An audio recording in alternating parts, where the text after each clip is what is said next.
Mossad એક એવું નામ જે સાંભળતા જ દુશ્મનોના દિલમાં ડર પેદા થઈ જાય છે. એક એવી એજન્સી જે હંમેશા પડછાયામાં રહીને કામ કરે છે અને જેમની વાર્તાઓ તો હવે દંતકથાઓ બની ગઈ છે. પણ આ દંતકથા પાછળની હકીકત શું છે? શું મોસાદ ખરેખર એટલી જ ખતરનાક અને કાર્યક્ષમ છે જેટલી કહેવાય છે? તો ચાલો આજે મોસાદની આ જટિલ દુનિયાના કેટલાક રહસ્યો પરથી પડદો ઉઠાવીએ. આ જે દેખાય છે એ મોસાદનો સત્તાવાર લોગો છે, એમની તાકાત અને દુનિયાભરમાં ફેલાયેલી એમની પહોંચનું પ્રતીક. આમ તો કાગળ પર એમનું કામ બીજી કોઈ પણ ગુપ્તચર એજન્સી જેવું જ છે, માહિતી ભેગી કરવી અને દેશની રક્ષા કરવી. પણ હકીકત એનાથી ઘણી અલગ અને કહી શકાય કે વધુ જટિલ છે.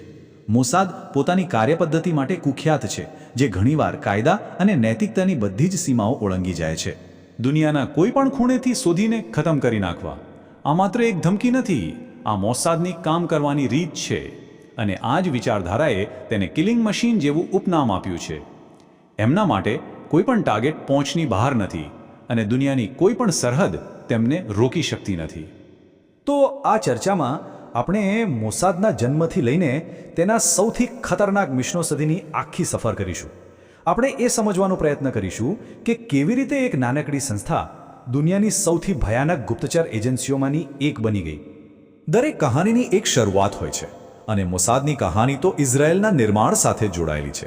તો ચાલો થોડા સમયમાં પાછળ જઈએ અને જોઈએ કે આ એજન્સીનો પાયો કેવી રીતે અને કયા સંજોગોમાં નાખવામાં આવ્યો.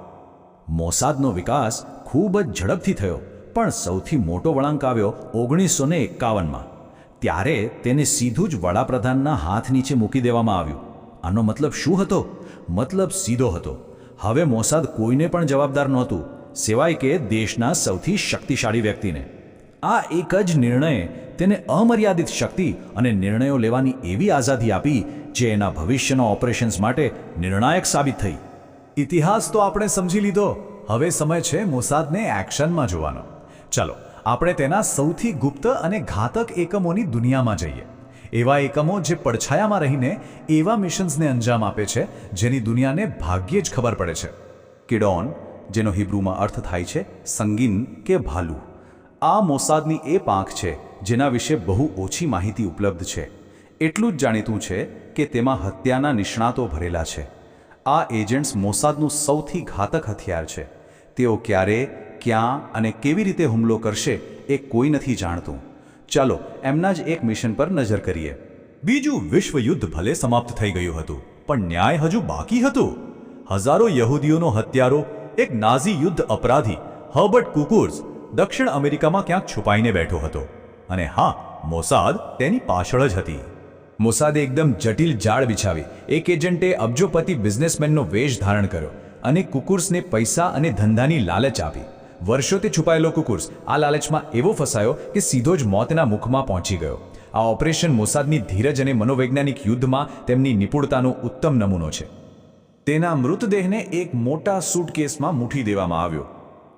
આ શબ્દો મોસાદનો સંદેશ એકદમ સ્પષ્ટ કરે છે. ઇઝરાયેલના દુશ્મનો માટે દુનિયામાં કોઈ પણ જગ્યા સુરક્ષિત નથી. એમના માટે કોઈ માફી નથી, કોઈ સન્માન નથી, માત્ર ન્યાય છે. પછી ભલે તે ગમે તેટલો ક્રૂર કેમ ન હોય.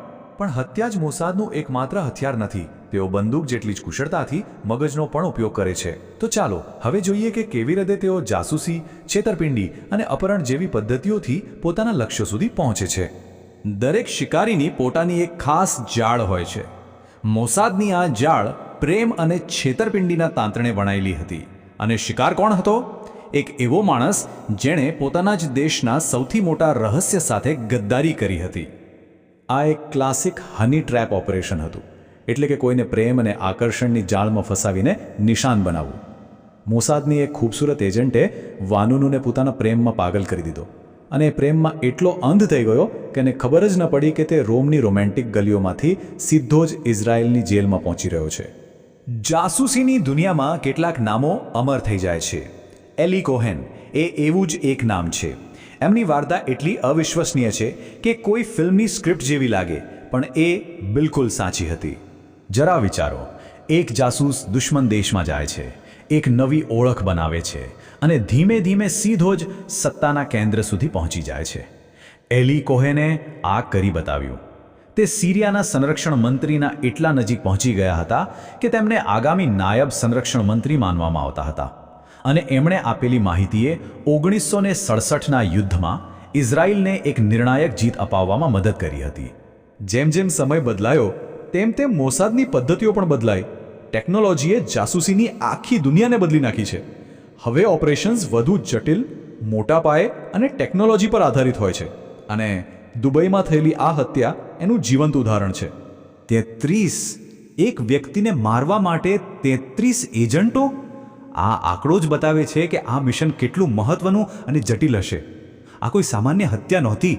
આ તો એક 5 સ્ટાર હોટેલની અંદર સેંકડો સીસીટીવી કેમેરાની નજર હેઠળ એક સુનિયોજિત લશ્કરી ઓપરેશન હતું. આ ઓપરેશનની સૌથી ખતરનાક વાત હતી એની ચોકસાઈ. બધું એટલી સફાઈથી કરવામાં આવ્યું કે દુબઈ પોલીસને પણ 10 દિવસ સુધી એમ જ લાગ્યું કે મૃત્યુ કુદરતી રીતે થયું છે. કોઈ નિશાન નહીં, કોઈ પુરાવા નહીં, કોઈ સંઘર્ષના ચિહ્નો નહીં. પણ હકીકત તો ઘણી ભયાનક હતી. એક શાંત અને નિર્દયી હત્યા. અત્યાર સુધી આપણે મોસાદના ઘાતક અને ખતરનાક રૂપ જોયા, પણ શું તેઓ જીવ બચાવી પણ શકે છે? જવાબ છે હા. અને જે રીતે તેમણે તે કર્યું તે વાર્તા ઇતિહાસમાં સુવર્ણ અક્ષરોથી લખાયેલી છે. એક એવું ઓપરેશન જે ખરેખર અશક્ય લાગતું હતું. વર્ષ હતું 1976 અને આખી દુનિયાની નજર યુગાન્ડાના એન્ટેબે એરપોર્ટ પર હતી. એક અપહરણ થયેલું વિમાન, સેંકડો બંધકો અને આતંકવાદીઓની ક્રૂર માંગણીઓ. આ વાર્તા છે ઓપરેશન થંડરબોલ્ટની. બધી આશાઓ લગભગ ખતમ થઈ ગઈ હતી. બંધકો હજારો કિલોમીટર દૂર એક દુશ્મન દેશમાં હતા અને ત્યાંની સરકાર પોતે જ આતંકવાદીઓની સાથે હતી. પણ ઇઝરાયેલે પોતાના નાગરિકોનો સાથ છોડ્યો નહીં. એમણે એક એવી રેડ કરી જે લશ્કરી ઇતિહાસમાં એક દંતકથા બની ગઈ. દરેક જીતની એક કિંમત હોય છે. આ ઐતિહાસિક જીત માટે ઇઝરાયેલે પોતાના એક બહાદુર દીકરાને ગુમાવ્યો. કમાન્ડર યોનાટન નેતન્યાહુ, જેમણે આ અશક્ય મિશનનું નેતૃત્વ કર્યું હતું, તે પોતે જ શહીદ થયા. તેમનું બલિદાન આજે પણ ઇઝરાયેલ માટે ગૌરવ અને પ્રેરણાનો સ્ત્રોત છે. તો આ બધી વાર્તાઓ પરથી એક વાત તો સ્પષ્ટ થાય છે, મોસાદ માટે કદાચ અશક્ય જેવો કોઈ શબ્દ જ નથી. ભલે દુશ્મન ગમે તેટલું દૂર હોય, ભલે જોખમ ગમે તેટલું મોટું હોય, કે પછી મિશન ગમે તેટલું અશક્ય કેમ ન લાગતું હોય, તેઓ પોતાનું લક્ષ્ય હાંસલ કરવા માટે કોઈ પણ હદ સુધી જઈ શકે છે. મોસાદની આ કહાની આપણને ખૂબ જ મહત્વપૂર્ણ પ્રશ્ન પૂછે છે. શું દેશની સુરક્ષા માટે કાયદા અને નૈતિકતાને બાજુ પર મૂકી શકાય? અને જ્યારે એક દેશ આવા નિયમો તોડે છે ત્યારે શું તે આખી દુનિયાને વધુ ખતરનાક નથી બનાવતો? આ એક એવો સવાલ છે જેનો જવાબ કદાચ કોઈની પાસે નથી, પણ તે વિચારવા જેવો